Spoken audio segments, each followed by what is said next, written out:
Hello everyone and welcome to When We Were Young. This is a series where we dive deep into bandom and pop culture from the early 2000s for a little shot of nostalgia.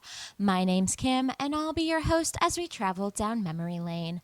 Today we are discussing the many side projects of the Fall Out Boys.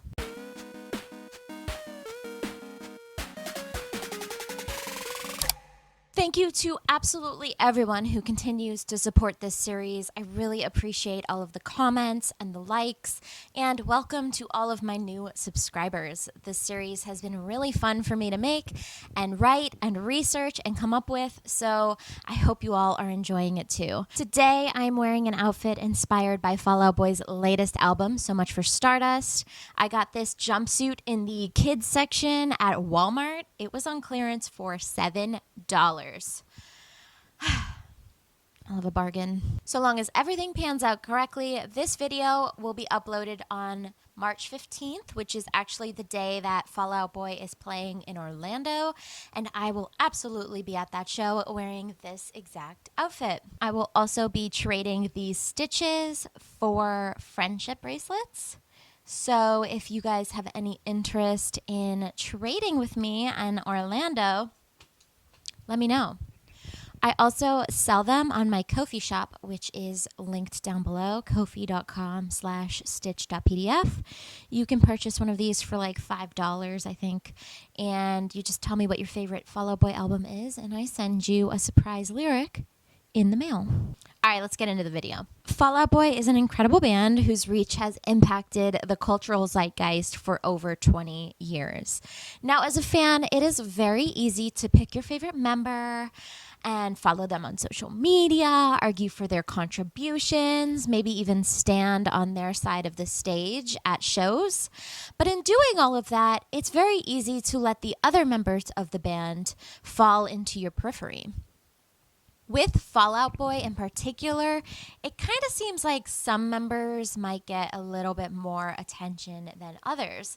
And I can sit here and try and argue and explain away why I think that is, but that would not be a good use of anybody's time. As we've seen in my Panic at the Disco video, many bands go through several lineup changes in their lifetimes. It's actually very rare to see a band last as long as Fall Out Boy has without any changes to their core lineup. Fall Out Boy isn't just Pete and Patrick. It's Pete and Patrick and Joe and Andy. And each member is just as important as the next. The band cannot function without each of the guys who make it up. Which is why I want to break it down today and discuss Fall Out Boy as the sum of its parts. Today, I want to deep dive into each member of Fall Out Boy and focus on their projects outside of the band. In a strictly professional context, of course. I'm not here to dox wives and children. I want to try and see how four totally different people can come together and make such an incredible force of music, and try to figure out why they're such a long-lasting staple in pop culture, how each member fits and what pivotal role they play to create the entity that is Fall Out Boy. Okay, so I made this fancy chart, and as you can see, graphic design is my passion. The horizontal line represents whether the side project is more music-focused or more outside the realm of music. The vertical line just represents if they have a lot of side projects or maybe not as many.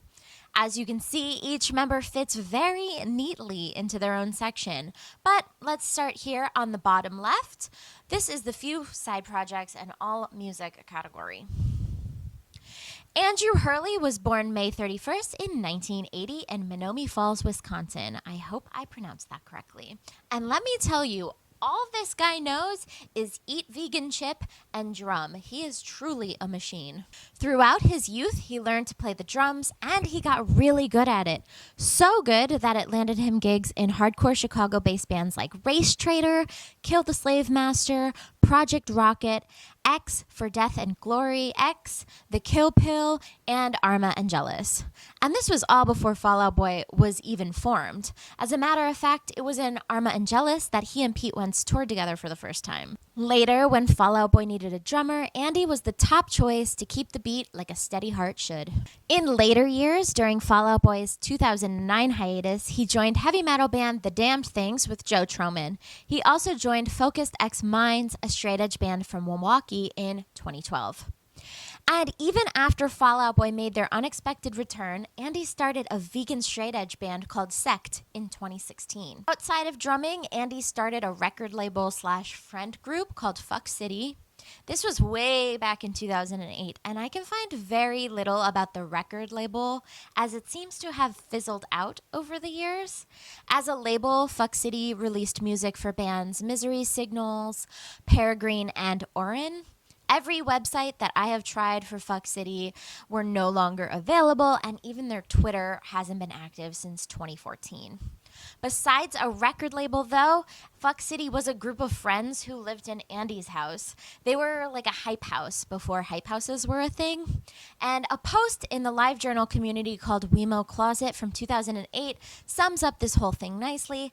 I've linked it down below if you want to learn more about that group. Since he was 16 years old, Andy has been vegan and straight edge, but he's not one of your average everyday vegans. He actually identifies as an anarcho-primitivist. Basically, he believes that humans should be living the way that we lived 10,000 years ago. And he's a stronger man than I, because I doubt that they had iced coffee 10,000 years ago, and I don't want to live in a time without iced coffee. Speaking of iced coffee, Andy actually opened a coffee shop called Oracle Coffee back in 2017. It was obviously a vegan coffee shop located in Portland, Oregon. Now, when I read this, I was so excited because I'm about to visit Oregon for my birthday, and I wanted to check that coffee shop out.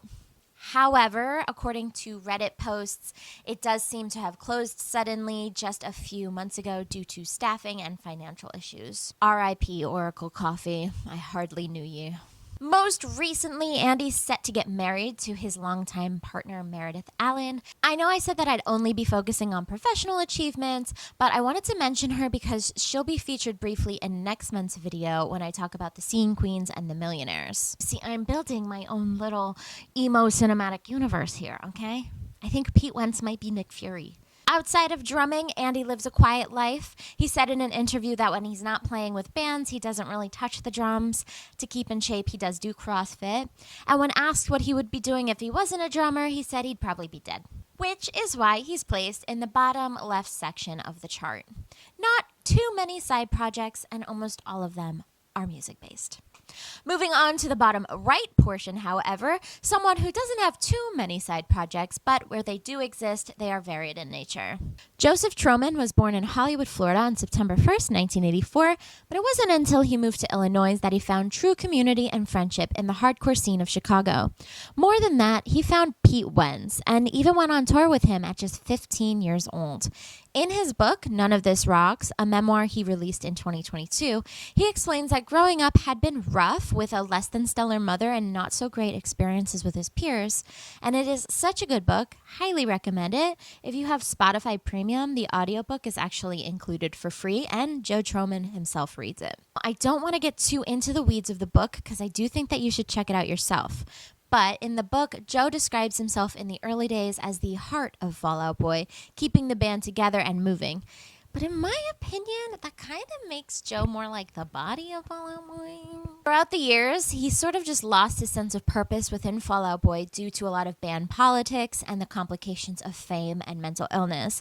So it was sort of a relief to him when Fall Out Boy took their hiatus in 2009. Time apart gave Joe a chance to find himself again, and where he found himself was in a brand new heavy metal band called The Damned Things, with Andy Hurley from Fall Out Boy, Scott Ian from Anthrax, Keith Buckley from Every Time I Die, and Dan Adriano from Alkaline Trio.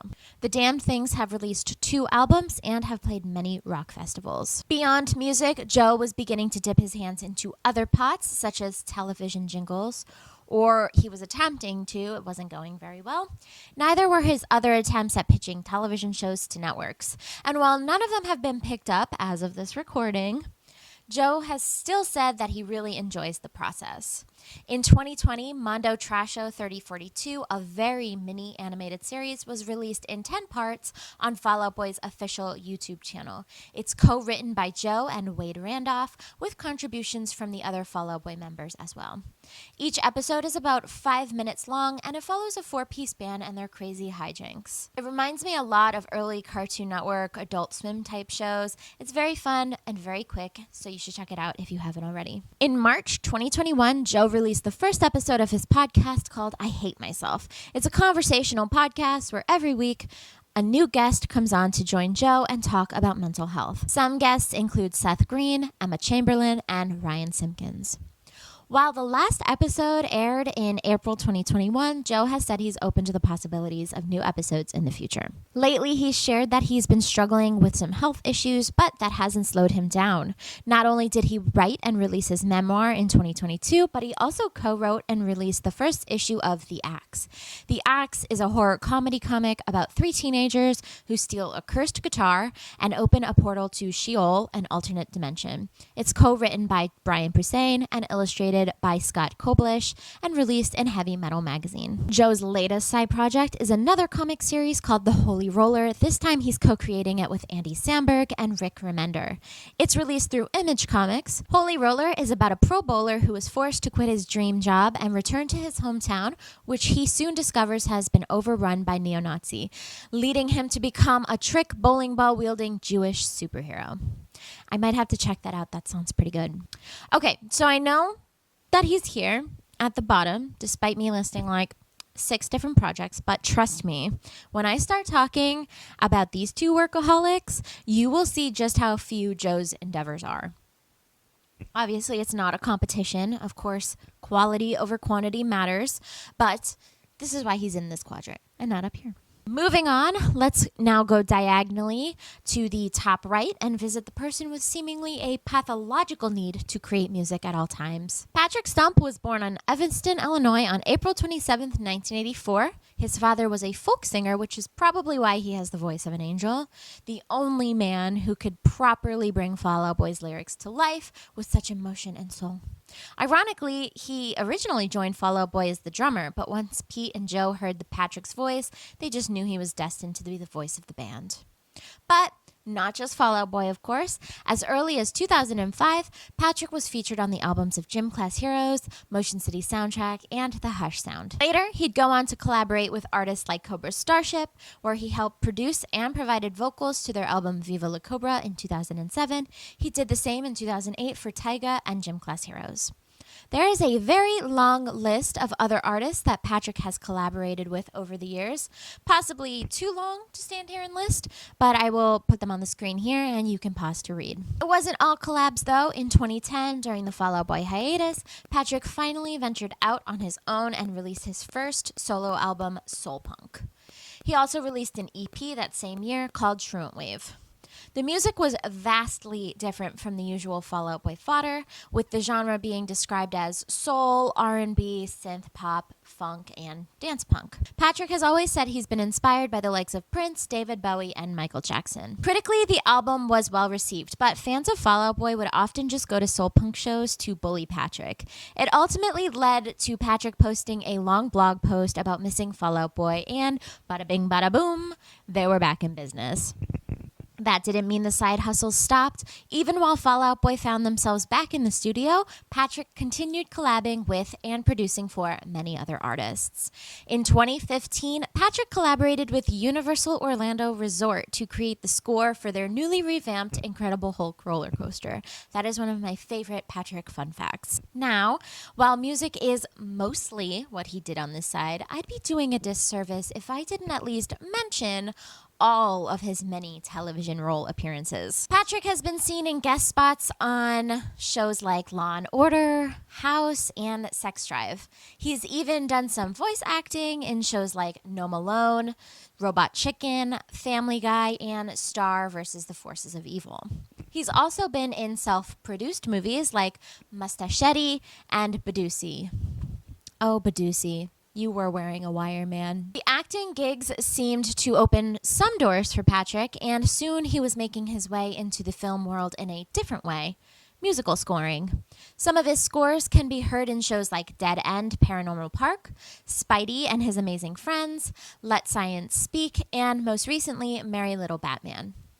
So, as you can see, while there were some acting bits thrown in, Patrick's timeline fits very comfortably into this section, which only leaves one final quadrant, the true chaotic neutral space, the one that can only be reserved by one man. Peter Wentz was born June 5th, 1979 in Wilmette, Illinois. Fun fact, his parents actually met while campaigning for Joe Biden's senatorial run. I think we know who Pete is voting for this year. He found fame early in the Chicago hardcore scene in bands like Race Trader and Arma Angelus, but his influence and power didn't really take off until Fall Out Boy started gaining traction. And once it did, there was no slowing that snowball. Sure, Pete is best known for his snippy one-liners and soul-crushing lyrics, earning him the position of the brains of Fall Out Boy, but his words weren't limited to just that. He also went on to co-author several books. In 2005, he released The Boy with a Thorn in His Side, which is a book inspired by the nightmares Pete would have as a child. In 2009, Pete co-created a comic called Fallout Toyworks, inspired by the lyrics of Fall Out Boy song Tiffany Blues. And in 2013, Pete released Gray, a thinly veiled autobiography about the perils of fame and mental health. I've read it, and it's not my favorite book.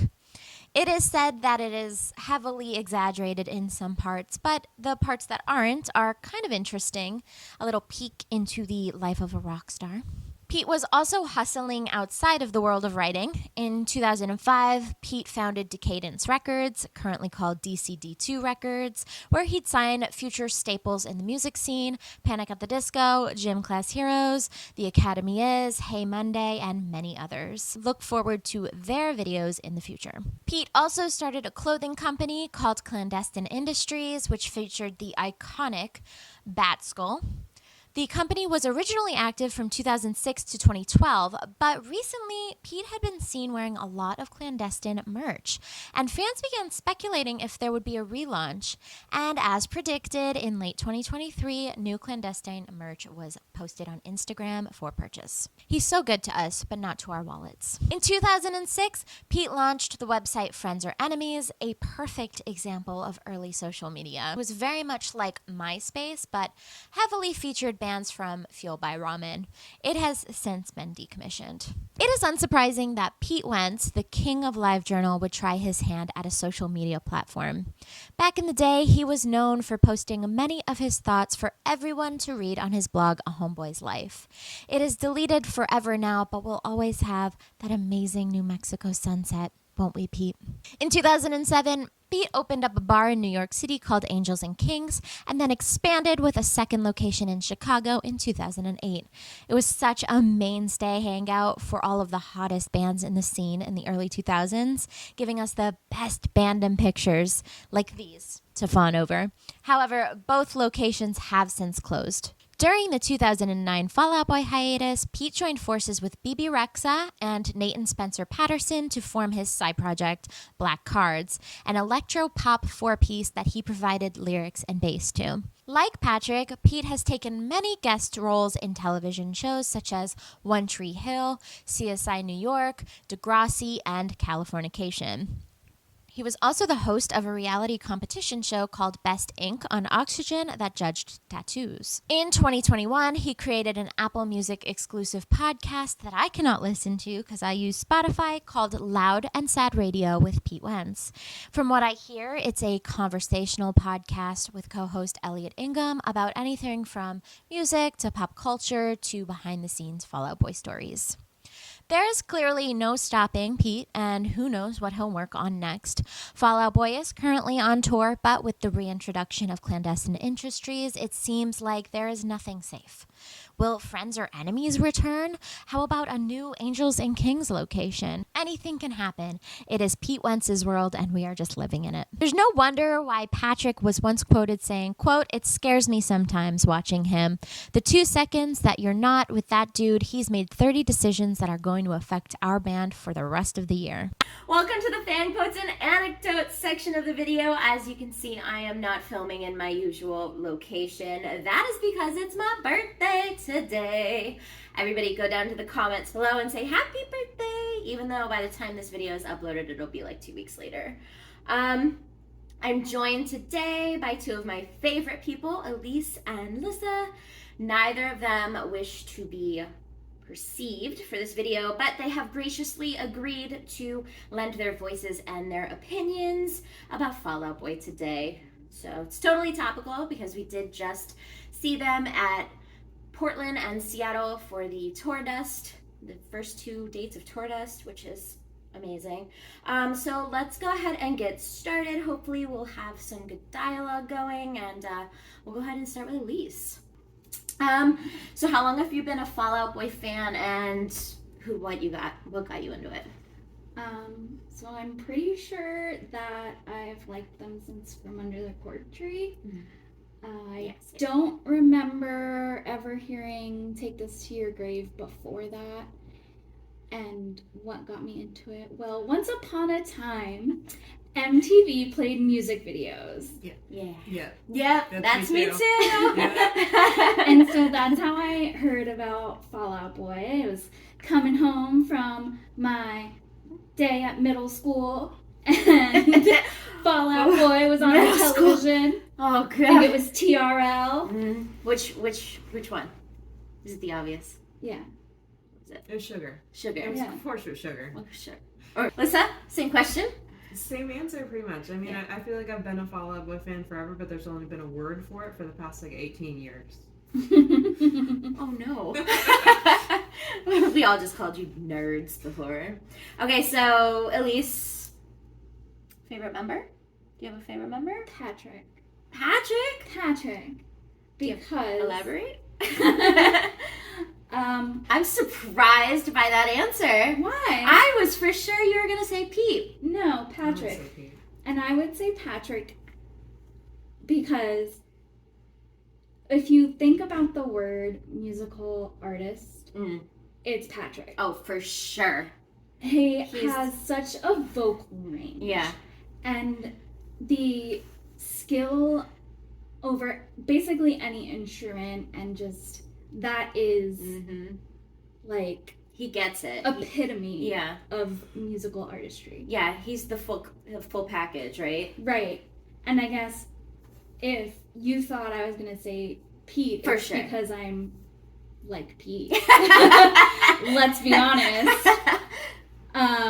But then that makes me think you would say Pete because you're my Patrick and I'm your Pete. Yeah, for sure. In but some ways, Patrick is totally the fave. My fave. For real. He's so good. And he's humble. Yeah. He's humble about it. Yeah. The bald spot probably helps. Lissa, favorite member? They're not going to see this. Patrick, you're bald. Let's go.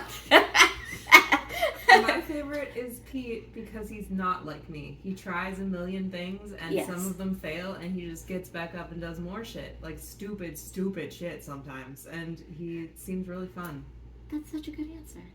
Whoever wants to start this one, what is your quintessential Fall Out Boy album? Not your favorite Fall Out Boy album, but if you had to pick an album that is like, this is Fall Out Boy. Infinity on High. Infinity on High. Infinity on High. It's the only answer. It's the sound they keep coming back to. Yeah. It's the evolution of their fame. It is, and it's like not only that, it's kind of the first album, even though it's only their third out of 8 albums now. But it's the first one they really started trying different shit on. Yeah. Fully Finding they themselves. Jumped in, but with Infinity I feel like they were trying new styles, new instruments. Evolving. Yeah. Outside of emo pop punk sort of thing. But still in that. They were still in. Yeah. Yeah, no, I know what you mean. Trying different styles. There's a full maraca part in what is it? Thanks for the Memories. I only think in the... And then there's a maraca sound in that part. Yeah. Have either of you ever indulged in any of these side projects? Okay. Clandestine Industries. I had several Clandestine Industries t-shirts, including the one that had the pictures of Pete's dog Hemingway all over it. I love that shirt. I don't think I had a lot, but I definitely had some. I was poor. I feel like you definitely had a hoodie, like a Bad Skull hoodie. Yeah, at some point. definitely. I don't think I ever had anything clandestine. I probably stole it from Hot Topic. Yeah, because I was also poor. I stole everything from Hot Topic. They didn't give a shit. Okay, Soul Punk. I bought the album and I never listened to it. Oh, it's so I've listened to it. Yeah, it's so good. That's Patrick's solo album. You bought the album? I bought the album. You and I know never what? listened to it. That counts. He was still like, I appreciate you buying that. That's money in his account. Fair. Oracle Coffee. What? No. That's Andy Hurley's coffee company that lasted like 5 years. Don't drink coffee. No, that's right. You don't drink coffee. I would have. Yeah. But it But closed. yeah. None of This Rocks by Joe Troman. No. I His have book? I heard about it. downloaded the book, haven't read it yet. Okay. But it's on your list. Yeah. Okay.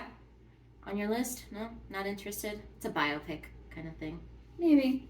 Biopic. Eventually. Autobiography. Autobiography. Memoir. Gray? I bought Grey and I read one chapter and I found it so embarrassing that I had to stop reading it and then I gave it to Goodwill.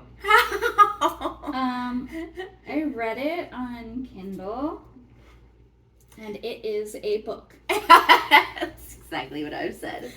Yeah, at least read it to me. I'm going to finish it on my plane ride home. I think if I had read it when it came out, I would have enjoyed it a lot more.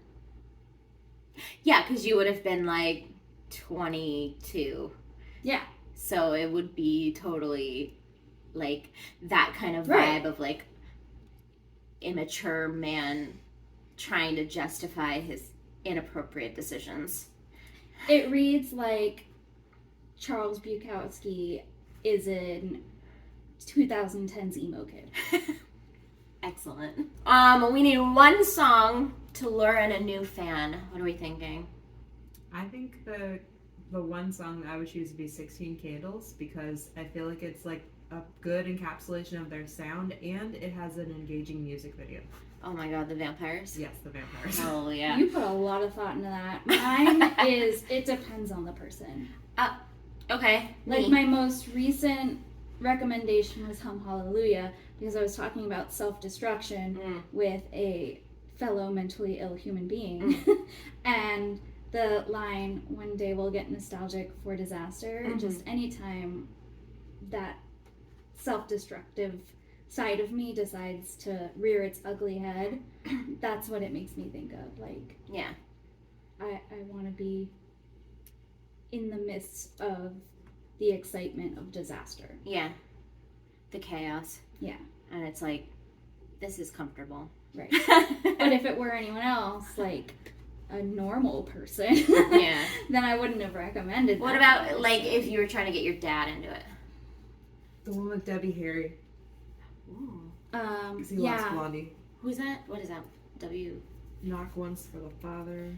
Whatever the name of that song. Or probably anything from West say Coast rock Smoker. and roll. My dad would love that album. Yeah.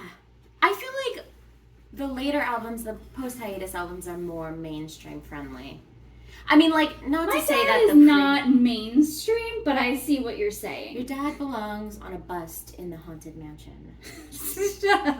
Anyway, just the sharpest, like, Just a bald white man. Shut up. He's featured in the Avengers 2012 in the cop scene. So we just went to Portland and Seattle. We had some Magic 8 Balls. We had some piano medleys. What did you guys think of the shows? What did you guys think of the Magic 8 Balls? Lisa, you want to go first? Sure. Go for it. The shows were fantastic. I wasn't a super fan of some of the 8 Balls because I do not like Mania at all. Yeah. That's And I also really don't like Donnie, so I did not like hearing that one. Because that one, Snooze. when I heard that on the first listen through of the album, which was almost a year after it was released, because I knew that Yeah. that album was going to be a goodbye. Yeah. That song sounded like a goodbye so much. Yeah. And they were already gone. I was like, Swan fuck this song. You know what? I didn't get into Foley until like a year after their hiatus too. Like Well, I I'm a year into the hiatus. Yeah. I was just like, I'm not listening to this album. I'm not doing it. I did see the Donnie video. I was like, oh man, this is terrible. I can't do it. Yeah. And then I listened to Foley like a year. I was like, wow, why did I hate this album? It's so good. One of the faves. I always kind of liked it, but it wasn't my favorite, and it's definitely my favorite now. Yeah. And Donnie is probably my favorite song on that. It's one of it's a great. It's probably not one of my favorite songs just because it's so slow and I'm It's the only skippable song. Yeah, I'm more partial. I mean, I'm not skipping anything on Foley, but definitely not. Anyway, Elise. I loved both shows. I'm gonna say I like Portland more. It's because you like Mania. Because they played Young and Menace, and that's a really good song. I don't hate Mania like everyone does. It's not like my top, but I don't hate it. And Donnie and they played Gay Is Not a Synonym for Shitty as their 8 Ball, and I really love that song. Yeah, it's such a good song. Not that I don't like Sophomore Slump. Yeah. But I probably like I feel like that's because Sophomore Slump has been played in the past. We've been seeing them live since like 2005 or something. Yeah. So we've definitely seen Sophomore Slump played. Whereas G-Snaf is not like up until this tour, it's not been a regular rotate. I don't think they've ever played it live before. So I think that's probably a little bit more partial. Yeah. What 8 Ball song do you wish they would have played? Thriller. Thriller? I love Thriller. That's my favorite, I think. Oh, really? What 8 Ball do you wish that you would have seen live? Bishop's Knife Trick. Ooh, Mania. Okay, well, anything we'd like to plug before we go? Go for it. Please watch All of Us Strangers, streaming now on Hulu. It's gay and sad and beautiful, and I'm never going to stop thinking about it. Also, not sponsored. Yeah, I was gonna say not sponsored. I don't work for Hulu, but she really loves that movie, so check it out. Here's a list of bands that everyone should listen to. Okay. Scrolls on screen. Yeah, I'll put it up on the screen. Also, don't follow me on social media. Don't find me on social media. I will block you. I know enough people. Leave me alone. So thank you guys so much, and if you guys want to be a part of a future fan quotes and anecdotes section of my video, comment down below letting me know or DM me on Instagram. I won't block you. On to the rest of the video. After 20 plus years of creating, producing, and collaborating, it's hard to say that the guys who make up Fall Out Boy are anything but talented and hardworking. You might not always like what they put out, but you can't say that they're not trying. They put out a lot of content, but I still think that the best thing that any of them ever worked on is Fall Out Boy. Of course, I might be a little biased, but there is a reason why this band has lasted so long. 4 totally different dudes came together with a hope and a dream, and even today it continues to endure 20 years later. With a steady heart to keep the beat, a brilliant mind to tell their story, a stunning voice to catch the public's attention, and a strong body to keep everything together and moving forward, we can see why Fall Out Boy just works.